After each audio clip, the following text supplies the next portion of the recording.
My name is Sergeant Andrew Turco. I'm Suzanne Blake. I head up MIT Emergency Management. Thank you for joining us for the active shooter, violent intruder awareness training. So let's talk a little bit about what the continuum of planning an active shooter event looks like. So the information that we do know about active shooters is that people who plan these mass shootings are excellent. They're excellent planners. They put a great deal of time into deciding what, who, what, where, how, and when. And it's not something, in the news after a shooting happens, we have this kind of concept that's always put out there is that a person snapped and then they did this. And that's not true. They don't snap. They decide.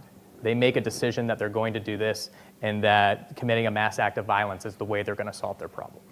So it starts everywhere from this kind of more amorphous fantasy stage to the actual implementation stage where shooting is taking place. So let's walk through those steps.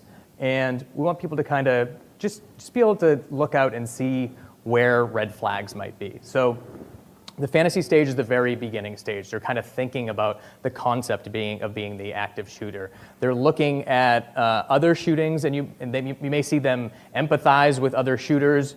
You may see them fantasize about having themselves be the person that is committed the most violent act in history in terms of active shooters. They may be drawing pictures, writing stories online. They may be making predictions. They may tell friends to stay away from school or stay away from work on certain days. But the important part about this stage is that if we get information at a stage like this, there's a good opportunity to intervene and get that person the services that they need. Again, if something happens at this stage in the continuum, we're looking at a zero casualty situation. Then we're kind of we transition from there into a planning stage. So it goes from this kind of amorphous fantasy point on the spectrum to deciding who, what, where, how, and when. Where is it going to happen? Where could they commit this and they could kill the most people at the most vulnerable time? Would they do it in W20 at 9 a.m. on a Monday, or would it be something else? So this is when they're thinking more specifics. All right, they may be making lists of shopping needs, deciding where they're going to put weapons, things like that. Again, they might be posting things like this on social media about what their plans are to do. But again, if we're warned of this at this stage, this person gets the services that they need. If someone's contacted that can intervene, we're looking at a zero casualty situation. So then we move to the preparation stage. Now things are starting to pick up speed. Now people are, the person that's planning this is practicing with these weapons. They may be testing explosives. You may remember after the Boston bombing happened in 2013, one of the things they asked the public was, did you hear any explosions in the weeks and months beforehand? Because people test these things. They don't just decide one day, I'm going to go out and blow this thing up. They have to figure out how to do them and how to use them. So in an active shooter situation, someone may be spending a lot more time at a gun range. Now, we're not saying that anybody who uses firearms is a potential person that could be an active shooter.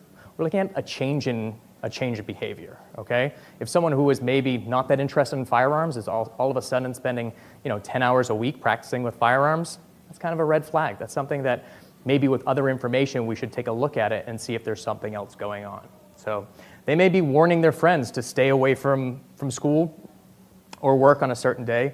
Active shooter situations have been prevented because friends and coworkers of people who would have been shooters contacted the authorities. Someone said, hey, don't go to work on Monday, and there was other information that was out there and they were able to prevent active shooter situations. Again, if we are contacted at this point in time, if the people get assistance and services, we're looking at a zero casualty situation.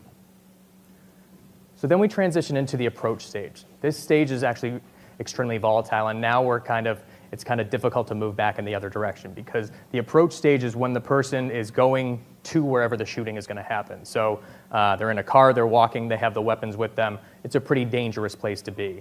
They're not going to be talked out of it at this point.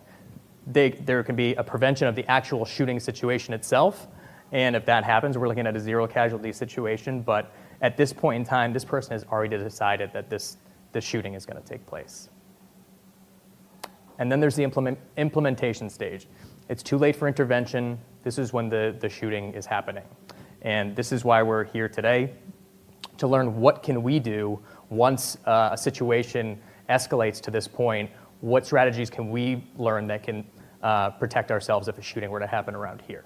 So active shooting situations, they happen very quickly.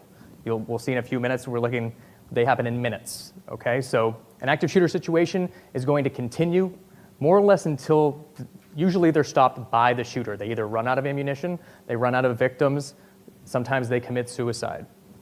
One of the things we want you to pay close attention to is that 13% of these situations that were in this FBI report ended because people who were unarmed civilians were able to overpower the person that was shooting and put the situation to an end.